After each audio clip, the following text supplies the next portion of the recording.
El que nos salvó es el mismo, amén. Y estamos aquí celebrando y vamos a disfrutar también este tiempo en la palabra. Dios tenga fuego lento los que están allá en... No, no es cierto, no es cierto. ¿Tiene la diapositiva por ahí? Si México gana va a ser porque nosotros venimos a la iglesia, amén. Vámonos hasta el principio, por favor.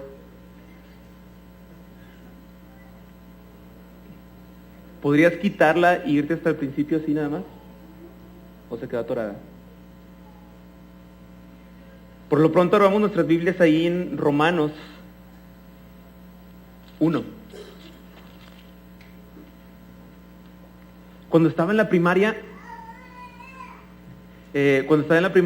siempre, cuando empezaron a enseñarme acerca de las culturas prehispánicas, me empezaron a enseñar acerca de los olmecas, de los toltecas, de los mexicas y todo eso, yo recuerdo que siempre llegué a mi casa y le preguntaba a mi mamá, ¿cómo es que ellos van a ser salvos?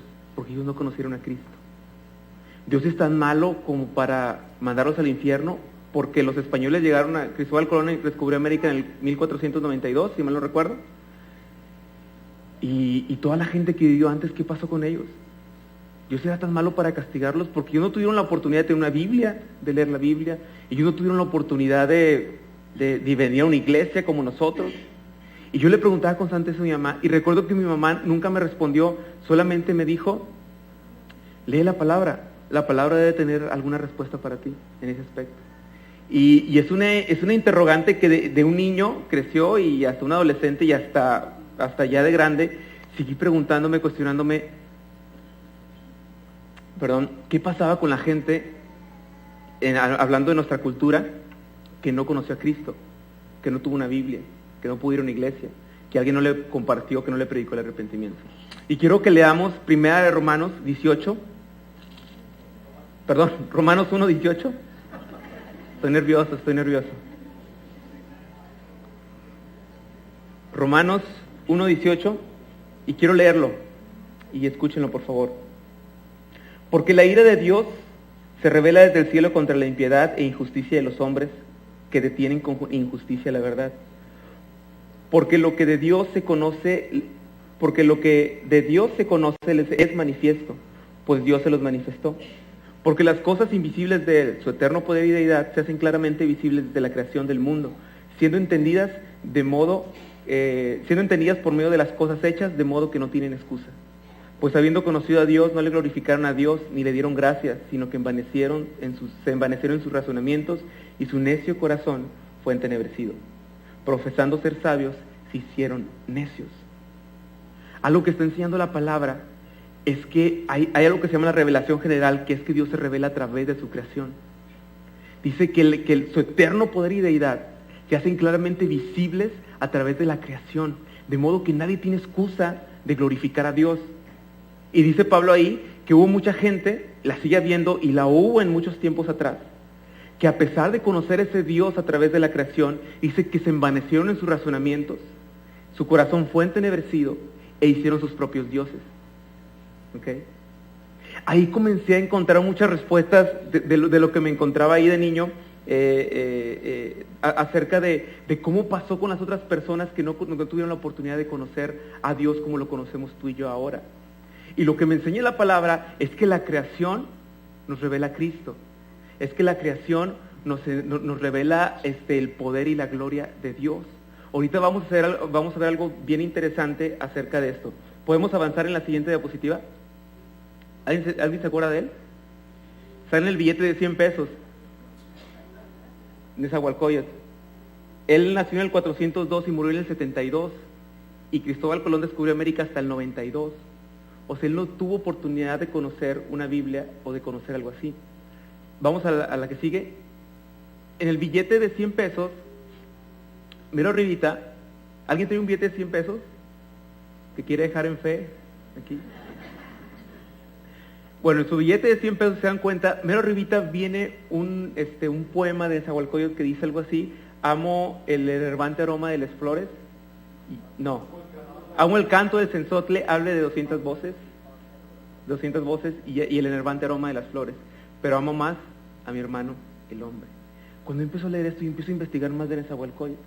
Y cuando empiezo a investigar más de Nezahualcóyotl, me doy cuenta que Nezahualcóyotl, monarca, rey, en el área del Estado de México, en Texcoco, todo lo que era eso, fue alguien que, a pesar de que había una cultura politeísta alrededor de muchos dioses, dice un historiador que se apellida Portilla, que es de la UNAM, dice un historiador que Nezahualcóyotl fue uno de los primeros o de los únicos que comenzó era sabio, era erudito, y comenzó a decir que solamente existía un único Dios, creador de todo,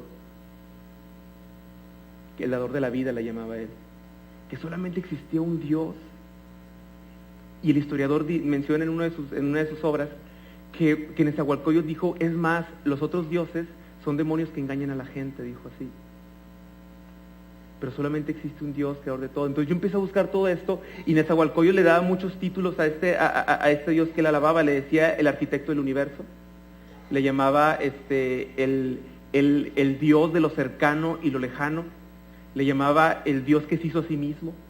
Y había muchas formas en las que Nezahualcóyotl, en sus poemas, ahorita les voy a leer uno que me gustó, hablaba acerca de lo que dice Romanos 1:20, la revelación de Dios a través de su creación.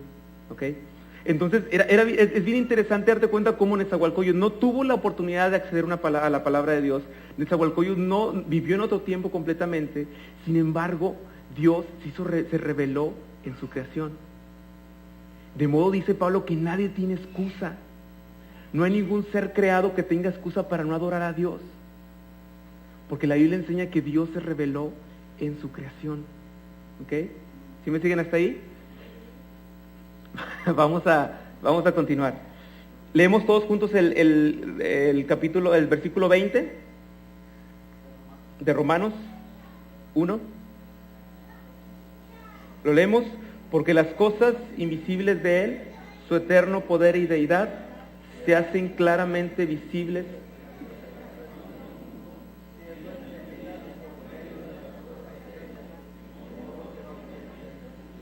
Señor, abre nuestro corazón, prepara nuestro espíritu para recibir tu palabra. Ayúdanos a entender lo que la palabra está enseñando, las verdades bíblicas que arroja la palabra, y guíanos en todo momento en ese tiempo, Padre. En Cristo Jesús te lo ruego. Amén. Ahí les va un poema de Nezahualcóyotl que me gustó. Se llama No en parte alguna. Dice: no en parte alguna puede estar la casa del inventor de sí mismo, Dios el Señor nuestro. Por todas partes es invocado, por todas partes es también venerado. Se busca su gloria, su fama en la tierra. Él es quien inventa las cosas, Él es quien se inventa a sí mismo. Dios, por todas partes es invocado, por todas partes es también venerado. Se busca su gloria, su fama en la tierra. Nadie puede ser amigo del dador de la vida. Solo es invocado. A su lado, junto a Él, se puede vivir en la tierra. El que lo encuentra, tan solo sabe bien esto: Él es invocado. A su lado, junto a Él, se puede vivir en la tierra. Nadie en verdad es su amigo o dador de la vida. Solo como si entre las flores buscáramos a alguien, así te buscamos. Nosotros que vivimos en la tierra, mientras tanto, a tu lado se hastiará tu corazón. Decía el Salmo 151, ¿no? Está bien bonito. ¿Cómo un hombre pudo llegar a esas conclusiones? A través de la creación, a través de la revelación de Dios dada por Él. Y sigan en el pensamiento, vamos a ir más adelante. Adelante, la siguiente frase. En el Salmo, estamos hablando de los Salmos, y el Salmo que nos vamos a centrar es en el Salmo 19. Pablo, cuando está hablando acerca de la creación, Pablo tiene en su mente el Salmo 19, y les está diciendo a la gente que lo está escuchando, hubo gente que envaneció su razonamiento, que se entenebreció su corazón, dice la Escritura, y queriendo ser sabios se hicieron necios. Se hicieron necios porque no glorificaron a Dios. Y lo que está diciendo Pablo es: ser sabio significa que yo entiendo que necesito glorificar a Dios. El ser humano se va a encontrar siempre con esa decisión: ¿glorifico a Dios o no glorifico a Dios? Es por eso que la siguiente frase que tengo por ahí dice: la idolatría está más cerca de lo que imaginamos. Pablo en el capítulo 1 de Romanos dice que esa gente que se envaneció, que endureció su corazón, que se hizo necia, lo que comenzó a hacer fueron ídolos de aves, de cuadrúpedos y de reptiles. ¿Se acuerdan de eso? Es lo que dice ahí versos más adelante. Lo que está diciendo Pablo es que la gente, la humanidad, a pesar de ver la gloria de Dios, a pesar de ver la revelación de Dios, envaneció su corazón y se excusó y no quiso glorificar a Dios. No quisieron glorificar a Dios. En lugar de eso hicieron idolatría. ¿Qué me enseña este pasaje? Que la idolatría está muchísimo más cerca de lo que imaginamos. ¿A qué me refiero? Idolatría no solo es hincarte en tu imagen, no solo es amar al dinero más que a Dios. La idolatría es bien sencilla. La idolatría solamente es no glorificar a Dios. Porque nadie tiene excusa de no glorificar a Dios. Porque Dios se reveló a través de su creación. Si usted vive en el mundo, si usted respira, usted ha recibido revelación de Dios. Y no hay nadie que no pueda glorificar a Dios. Es por eso que yo tengo mucho problema cuando alguien invita aquí al frente a adorar a Dios, a levantar las manos, y alguien dice, oye, no, espérate, es que le debe nacer a cualquier persona. Perdón, en la Biblia yo no encuentro que diga, si te nace, hazlo. Lo que encuentro en la Biblia que dice es, no tienes excusa para adorar a Dios. ¿Sí me voy a entender? Para glorificar a Dios. Es una mentira quien dice, si no, es cada quien como lo siente, es cada quien como... No. La Biblia enseña que Dios debe ser glorificado. ¿Sí me voy a entender? Dice que nadie tiene excusa para no glorificar a Dios. No depende de quién está aquí al frente, no depende de quién está ahí abajo. Depende de esa gloria reflejada de Dios a través de su creación para todos. La revelación general, hermanos, nos enseña que nadie se salva de esta. Vives en el mundo, conoces la creación, has ido a Chipinque, has visto imágenes de la creación. No tienes excusa para glorificar a Dios.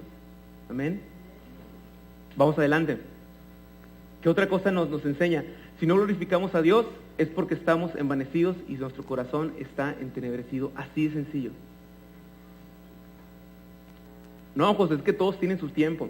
Lo que pasa es que, pues mira, yo apenas estoy pensando. No. La Biblia es bien clara. Y dice, nadie tiene ningún tipo de excusa para no glorificar a Dios. Nadie tiene excusa para no glorificar a Dios. Vayamos al Salmo 19, que es donde vamos a entrar en materia, y sigamos adelante, la siguiente diapositiva, y vamos a leer el Salmo 19. Fíjense lo que voy a leer. Dice el Salmo 19, discúlpenme, Salmo 19, lo voy a leer en varias partes, y la primera parte dice así: los cielos cuentan la gloria de Dios, y el firmamento anuncia la obra de sus manos. Un día emite palabra otro día, y una noche otra noche declara sabiduría. No hay lenguaje ni palabras, ni es oída su voz. Por toda la tierra se extendió su voz, y hasta el extremo del mundo sus palabras. En ellos puso tabernáculo para el sol, y éste, como esposo que sale de su tálamo, se alegra cual gigante para correr el camino. De un extremo de los cielos es su salida, y su curso hasta el término de ellos. Y nada hay que se esconda de su calor. Fíjese lo que Pablo tenía en la mente este pasaje. Pablo tenía en la mente este pasaje cuando escribía esto, la carta a los romanos. Los cielos cuentan la gloria de Dios, y el firmamento anuncia la obra de sus manos. Un día emite palabra otro día, y declara, ¿qué dice? Sabiduría. Lo que Pablo está diciendo otra vez, la sabiduría tiene que ver, alguien sabio es alguien que glorifica a Dios, que ha conocido a Dios a través de su revelación y que después glorifica a Dios. Alguien que no glorifica a Dios es alguien que ha envanecido su corazón ante una revelación de Dios tan evidente. Alguien que no glorifica a Dios, alguien que no adora a Dios, es alguien que ha envanecido su corazón ante algo tan tangible como es la creación. Porque la creación, el firmamento, anuncia la obra de sus manos. Quiero que vean las siguientes imágenes y vamos a hacer un ejercicio. Ahí estamos en Monterrey. Vamos a dimensionar un poquito la grandeza de Dios y nuestra situación. Si tuvieras un alfiler, tal vez podrías indicar dónde estás, ¿verdad? Estás en Monterrey, en Mitra Centro, en Lerma 2210. Ahí tal vez podríamos con un alfiler ubicarnos todos nosotros, ¿cierto? Otros andan en otro lado, esos no los ubiquen. Después, la siguiente. Pensamos en América. Ok, tal vez todavía con un alfiler al menos puedes apuntar a Nuevo León. Tal vez puedas ubicarte en Nuevo León. Vamos a la siguiente. La siguiente sería todo el mundo y tal vez otra vez podrías identificar México y ahí más o menos Nuevo León. La siguiente. Cuando comparas la Tierra con los otros planetas, te das cuenta que es un limoncito comparado con una sandiota de Júpiter. Creación de Dios, que nos enseña la grandeza de Dios, pero que a nosotros también nos hace ver lo diminutos que a veces somos. Si te identificaras con un alfiler, ahí sería bien difícil ubicarte con un alfiler. Cada día te haces más chiquito. La siguiente, si nos comparamos con el sol, eres una migaja comparado con el sol. Eres nada. Ya en ese paisaje tú no estás ni yo. Ya no nos alcanzamos a ver de ninguna manera. Dice que Él puso un tabernáculo para el sol. Dice que la creación es de Él. ¿Te das cuenta de lo maravilloso que Dios, de la grandeza de Dios? La siguiente, después dice que está ahí el sistema solar y está la Tierra ahí. Ni siquiera es el más grande, ni el más cerca, ni el más lejos del sol. Estamos ahí en una posición adecuada para que nada malo ocurra. La siguiente, este es nuestro vecindario, la Vía Láctea. Ese circulito que ven violeta es el sistema solar. Ahí ya no nos ubicamos. Cuando les enseñaba esto a los muchachos les decía, si hubiera una guerra nuclear, Dios no lo quiera, pero si una guerra nuclear y desaparecen países enteros por una guerra nuclear, ¿saben en qué cambia el panorama? En nada. Dios es tan grande.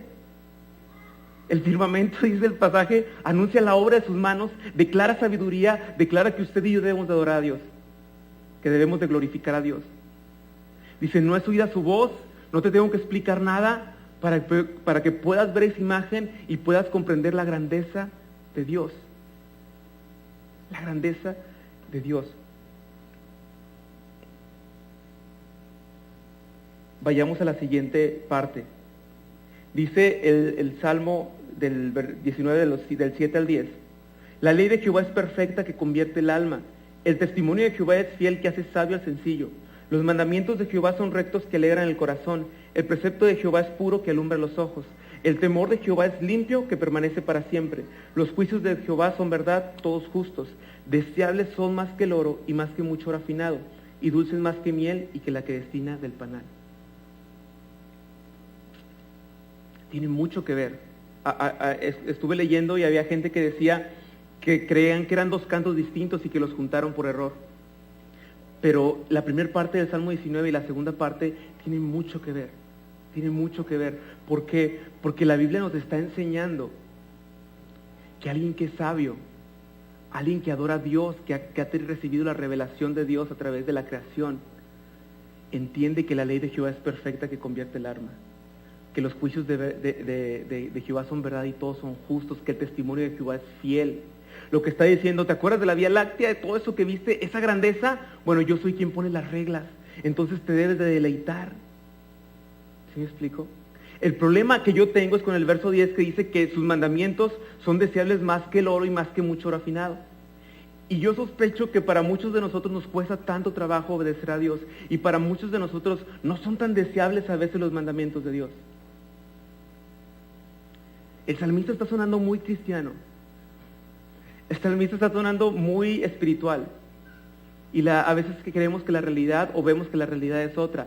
Sin embargo, en la verdadera sabiduría, en lo que nos enseña el pasaje, lo que está enseñando el salmista es que alguien que ha sido testigo y ha recibido la revelación de Dios, su misericordia,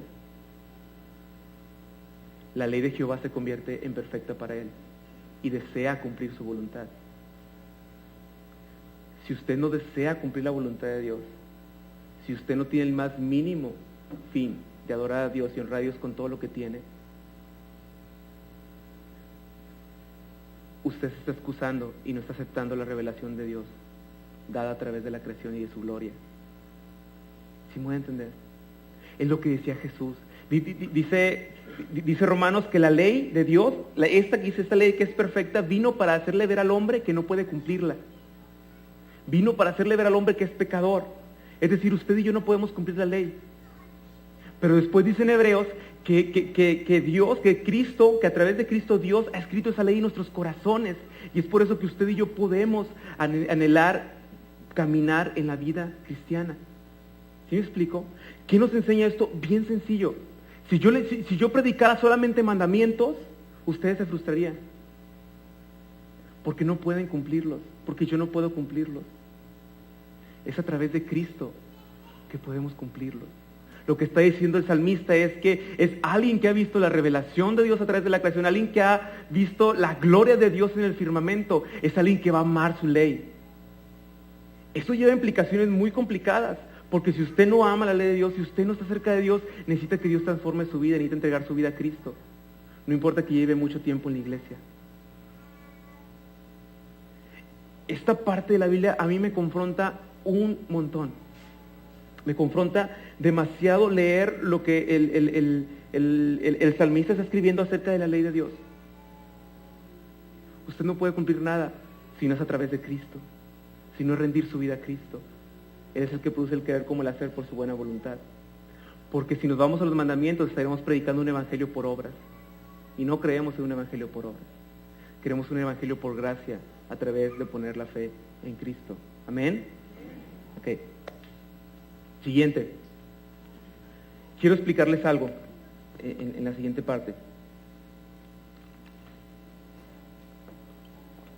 Un año luz, que son medidas que usan las personas de la NASA y del espacio, un año luz es la distancia que recorre la luz en un año. Así de sencillo, ¿no? Es bastante en un año lo que recorre. Y para dimensionar más o menos, encontré una explicación muy chistosa, pero real, acerca de cómo se iría a poner un año luz en términos más terrenales y humanos. Y dice esta explicación que correr un año luz es como si usted caminara 9.5 billones de kilómetros. Si usted los caminara, es esa distancia, 9.5 billones de kilómetros, y usted se va a tardar aproximadamente 225 millones de años en completarlo, si usted camina a una velocidad de una milla cada 20 minutos. ¿Ok? Si usted camina una milla cada 20 minutos, usted va a tardar 225 millones en completar este viaje. Otro aspecto muy interesante es que si usted realizara el viaje en una nave espacial de la NASA que se llama X-43A, que es la más rápida, usted en lugar de 225 millones de años en tardarse, usted lo va a hacer en 90,000 años, en recorrer un año luz. ¿Ok? ¿Ya están todos ahí más o menos? Lo que dice este escritor es que se prepare bien si va a hacer eso, porque va a necesitar aproximadamente aquí tengo el dato, aproximadamente 6 billones de barritas energéticas para no desmayarse, y va a tener que usar 11.5 mil millones de zapatos, porque los va a gastar. El punto es que no es posible viajar a ese tiempo. El punto es que no es posible ir a ese lugar. Esta nebulosa se llama nebulosa Helix, es una estrella que explotó, que está en el espacio, y un satélite de la NASA la fotografió, y esta nebulosa está está a 650 años luz. Entonces, ¿se acuerda de los 225 millones? Multiplíquelo por 650 y usted podría llegar caminando ahí. ¿Ok? Está a 650 millones de años luz. Y yo decía de repente, Dios, ¿por qué pusiste algo tan lejos que jamás voy a llegar, jamás voy a estar ahí en el espacio, jamás voy a poder estar ahí? Y Dios dice, muy sencillo, porque los cielos cuentan, ¿qué? La gloria de Dios, y el firmamento anuncia la obra de mis manos. El firmamento declara la sabiduría, declara que yo soy grande, declara que tú me debes alabar, declara que tú me debes glorificar y que no tienes excusa para no glorificarme. ¿Sí me explico? La siguiente. Esto está un poquito más increíble porque se llama la galaxia espiral. Tiene de diámetro 522 mil años luz de diámetro. ¿Okay? Más o menos. ¿A qué equivale? En esa galaxia caben 5 vías lácteas. Donde nosotros estamos, ¿se acuerdan de la pasada? Bueno, ahí caben 5 vías lácteas. Cuando digo eso, digo, Dios, es ridículo. O sea, ¿por qué haces eso? ¿Por qué pones eso ahí si nunca vamos a llegar? Si nada más ahí lo fotografiamos desde bien lejos. Pero, ¿eso qué? Dios dice, bien sencillo, porque los cielos cuentan la gloria de Dios y el firmamento anuncia la obra de mis manos. Es por eso que cuando la NASA manda un robot a no sé dónde a fotografiar algo, yo digo, ojalá que lleguen más lejos, para que cada día nos demos más cuenta de la grandeza de nuestro Dios. ¿Ven? Entonces, la siguiente es la que me llama mucha la atención. Le llaman la estructura X. Y esta estructura X está en el centro de la galaxia espiral, la que acabamos de ver, y tiene una forma de una cruz. El pasaje está diciendo que los cielos cuentan la gloria de Dios y el firmamento anuncia la obra de sus manos. La creación no es la gloria de Dios, escúchenlo bien. La creación no es Dios. La creación, ¿qué dice? Anuncia la gloria de Dios. Ahora, tengo que hablar de esto porque Jesús en los evangelios mencionó y dijo que toda la escritura habla de Él, dice, y que pasó mucho tiempo con los discípulos enseñándoles cómo la escritura hablaba de Él. Y Él dijo, y los salmos hablan de mí. ¿Cómo nos habla esto de Cristo? Si yo no meto a Cristo ahorita aquí, sería muy vano todo lo que dije. Será muy vano nada más apantallarnos con la grandeza de Dios. Aquí cabe Cristo, y me gusta que esté esa cruz ahí. No estoy diciendo que vamos a orar esa cruz o que es algo del fetichismo. Sencillamente digo que Dios es el arquitecto de todo y Él quiso que fuera así. Lo que estoy diciendo es que la cruz de Cristo es el centro de todo. ¿Por qué? Porque dice Hebreos 1, el 2 y el 3, dice, el cual, siendo el resplandor de su gloria y la imagen misma de su sustancia, y quien sustenta todas las cosas con la palabra de su poder, habiendo efectuado la purificación de nuestros pecados por medio de sí mismo, se sentó a la diestra de la majestad en las alturas. Jesús es la gloria de Dios. Jesús es el resplandor de la gloria misma de Dios. Cristo es la revelación de Dios. ¿Sí me voy a entender? Cristo no anuncia la gloria de Dios. Cristo es la gloria de Dios. Cristo es Dios. Dice que es la imagen misma de su sustancia. Dice en Colosenses que por medio de Él fueron creadas todas las cosas, visibles e invisibles, sean tronos, sean dominios, sean principados, potestades o autoridades. Todo fue creado por medio de Él y para Él. Y Él antecede a todas las cosas, y todas las cosas por medio de Él subsisten. ¿Qué es lo que me está enseñando la creación de Dios? ¿Qué es lo que está diciendo los salmos? Que los cielos cuentan la grandeza de nuestro Dios. Que los cielos cuentan la grandeza de Cristo. El firmamento anuncia la gloria de Dios. El firmamento anuncia a Cristo. Es decir, cuando dimensionamos de esta manera tal vez aún limitada la grandeza de Dios, la grandeza de Cristo, entendemos que Cristo se hizo nada. ¿Se acuerdan en la Vía Láctea dónde quedó usted y yo? En la nada. Bueno, Cristo murió por usted y por mí. Cristo entró en esta migajita de pan para que usted y yo tuviéramos salvación a través de su sangre. Es por eso que usted no tiene excusa de no glorificar a Dios, porque el testimonio de Cristo ya está hecho. Si le impresionó todo lo de la galaxia espiral, si le impresionó todo esto de la Vía Láctea, si le impresionó todo el universo, que es muy sorprendente, Cristo es más sorprendente, porque es la imagen misma de Dios. ¿Sí comprendemos bien esto? Es Dios mismo, haciéndose nada por usted y por mí por amor, para salvarnos, para darnos libertad. Es por eso que Pablo dice, ¿saben qué? No tienen excusa, porque desde la creación se anunciaba a Cristo. Desde la creación Pablo iba a comenzar a hablar acerca de la fe y de la justificación en Romanos. Desde la creación del mundo, Dios anunció su obra salvadora a través de Cristo. Cristo es el principio de todo. Es por eso que usted y yo no tenemos excusa para no glorificar a Dios. Pero también es cierto que usted no va a poder glorificar a Dios si usted primero no le entrega su vida a Cristo de verdad.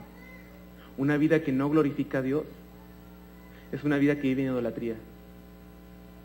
Es una vida que vive lejos de Dios. Si tú no has conocido a Dios, yo quiero compartirte hoy que ese creador de todo el universo entró en su creación para salvarnos, para salvarte. Y la Biblia dice que sus mandamientos no son gravosos, que su yugo es fácil, ligera su carga. Porque Él nos capacita con todo lo que tenemos, con todo lo que necesitamos espiritualmente para cumplir su palabra. Pero esta sabiduría solamente la pueden entender los que han sido testigos de la gloria de Dios en Cristo Jesús. Solamente. No hay otra manera, muchachos, jóvenes. No hay otra manera de llegar a Cristo más que comprender esa obra salvadora de Él en mi vida. No hay otra manera más que comprender que ese Dios grande, imponente, se reveló en Cristo Jesús, que Él es la revelación misma de todo lo que anunciaba el Antiguo Testamento, y que eso me trae salvación, que eso me trae vida, y eso es lo que me hace glorificar a Dios. Terminamos así. No tenemos excusa para no glorificar a Dios. Él ha puesto el panorama, Él ha puesto el cumplimiento que es Cristo, para que usted y yo rindamos nuestras vidas, reconozcamos que Él es grande poderoso y nos sujetemos a su voluntad. ¿Le parece si nos ponemos de pie, adoramos a nuestro Dios? Cantamos poquito ahorita porque queríamos cantar todavía en este tiempo. Adoremos a nuestro Dios con esta canción. Vamos a cantarla suavemente todos. Santo, santo, santo, santo, santo, santo, santo, santo, santo, yo quiero verte. Otra vez. Santo, santo, santo, santo, santo, santo, santo, santo, santo, yo quiero verte. Así con el puro piano y contemplar tu majestad y el resplandor de tu gloria. Derrama tu amor y poder mientras cantamos santo, santo, y contemplar tu majestad y el resplandor de tu gloria. Derrama tu amor y poder mientras cantamos santo, santo, santo, santo, santo, santo, santo, santo, santo, santo, santo, yo quiero verte. Señor, hemos visto tu gloria en Cristo Jesús, tenemos el testimonio de esto. No tenemos excusa, Padre. Tú mereces ser adorado, tú mereces ser glorificado a través de Cristo. Ayúdanos a los que hemos sido salvados por tu sangre, que llevemos cada día sacrificio de alabanza, de frutos de labios que confiesan tu nombre. No permitas que nadie se quede sin adorar, Señor, sin glorificarte ante una salvación tan grande que nos has dado, ante una revelación tan grande que nos has dado, que es Cristo, Padre. Todo lo pasado era sombra de lo que debe venir. Esa creación que anunciaba tus obras, que comunicaba a la gente contigo de alguna manera para adorarte, se ve cumplida en Cristo. Tu gloria se ve cumplida en Cristo, Señor, porque Él es la plenitud, el que lo llena en todo, Señor. Porque a ti te agradó habitar en Él con toda tu plenitud. Él es tu gloria, Señor. Él es tu Hijo, Señor, a quien adoramos y a quien te damos gracias, Padre, porque tú has sido bueno con nosotros, Padre. Quiero invitarte a que sigas adorando en tu corazón con las canciones que nos van a ministrar y terminamos este tiempo así.